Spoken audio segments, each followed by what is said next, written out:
महत्त्वाची बातमी, नुकसानग्रस्त शेतकऱ्यांना पैसे जमा होण्यास सुरुवात झालेली आहे। केवायसीची अट रद्द केल्याने आता खात्यात पैसे जमा होऊ लागलेत। फार्मर आणि आधार कार्ड व्हेरिफिकेशन पुरेसं आहे। 21,000 कोटी तर थेट शेतकऱ्यांच्या खात्यामध्ये जात आहेत। म्हणजे त्यांच्या कर्जमाफीच्या पैशांपेक्षा जास्त पैसे हे आम्ही थेट खात्यांमध्ये शेतकऱ्यांना देतो आहोत। याच्या व्यतिरिक्त 6,000 रुपये राज्याचे आणि 6,000 रुपये केंद्राचे 12,000 रुपये वेगळे आम्ही पीक विमा हप्ता जमा झालेला आहे। अखेर सर्व शेतकऱ्यांना दिलासा देणारी व आनंदाची बातमी समोर आली आहे। पीक विमा वितरण राज्यातील ज्या शेतकरी बांधवांसाठी पीक विम्याचा पहिल्या टप्प्यामध्ये पैसे वाटप झाले नसतील अशा शेतकरी बांधवांच्या खात्यामध्ये पीक विम्याचा दुसऱ्या टप्प्यामध्ये पैसे वितरित होण्यास सुरुवात झालेली आहे। पीक विमा पहिला टप्पा वितरित झालेला आहे। आज निधी जमा होत आहे। या कारण महत्त्वाच्या निर्णयानंतर आज सकाळपासून निधी वितरण सुरू झालेली आहे। काही राज्यांमध्ये हेक्टरी 20,000 रुपये, काही जिल्ह्यांमध्ये हेक्टरी 30,000 रुपये, काही जिल्ह्यांमध्ये हेक्टरी 40,000 रुपये, काही जिल्ह्यांमध्ये हेक्टरी 50,000 पर्यंत पीक विमा वाटप होत आहे। ज्याचे 2022, 23 आणि 2024 या 3 वर्षात अतिवृष्टी, नैसर्गिक आपत्तीमुळे मोठे नुकसान झाले असेल अशा सर्व शेतकरी बांधवांना आज निधी जमा होत आहे। त्या शेतकरी बांधवांना भरपूर दिवसाची प्रतीक्षा संपत आहे।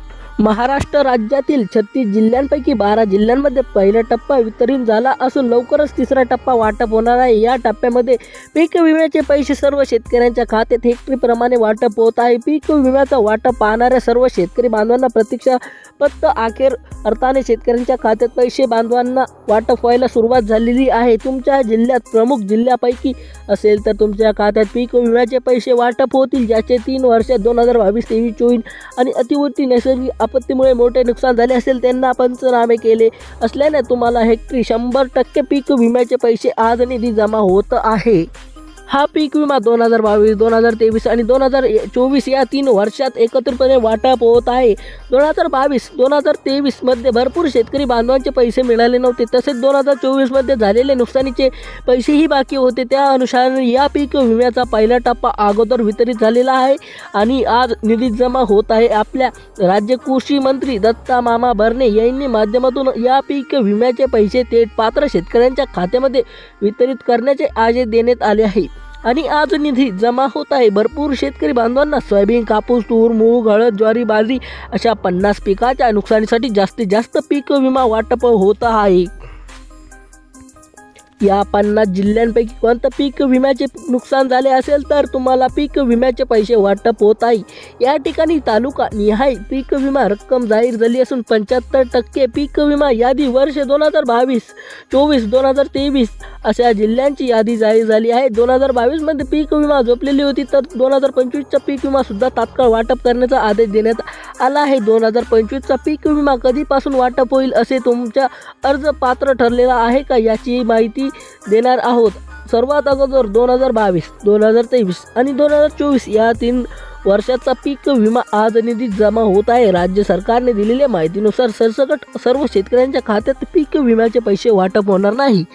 या व्यतिरिक्त जालना जिल्हा, अकोला, हिंगोली जिल्हा, यवतमाळ, धाराशिव, छत्रपती संभाजीनगर अशा जिल्ह्यांमध्ये पैसे वाटप होतील। अहिल्यानगर जिल्हा या पीक विम्यासाठी पात्र ठरत नाही। याच्यामधील फक्त काही तालुके, काही जिल्हा, काही वर्ग असेही ठरले जातात।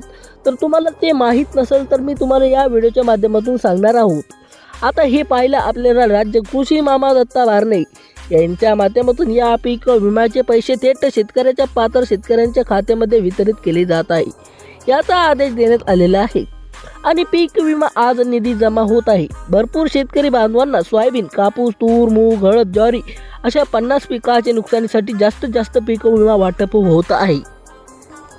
बघा कोणत्या शेतकऱ्यांना कोणत्या जिल्ह्यामध्ये आणि कोणत्या बँकेमध्ये पीक विम्याचे पैसे वाटप होत आहे याची आपण 1 मिनिटामध्ये माहिती पाहणार आहोत।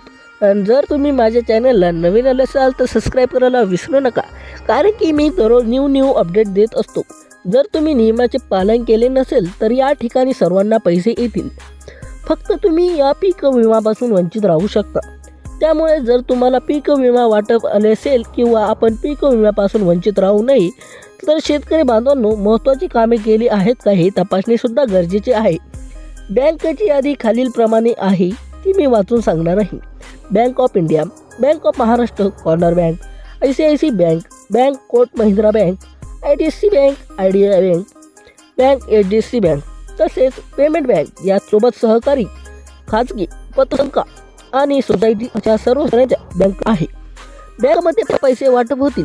महत्त्वाचं काम म्हणजे तुमचं आधार कार्ड बँकला लिंक असायला पाहिजे आणि बँक खात्याशी KYC आहे का हे सुद्धा तपासणे गरजेचे आहे. आणि असेच व्हिडिओ पाहण्यासाठी आपल्या चॅनलला सबस्क्राईब करून ठेवा. धन्यवाद.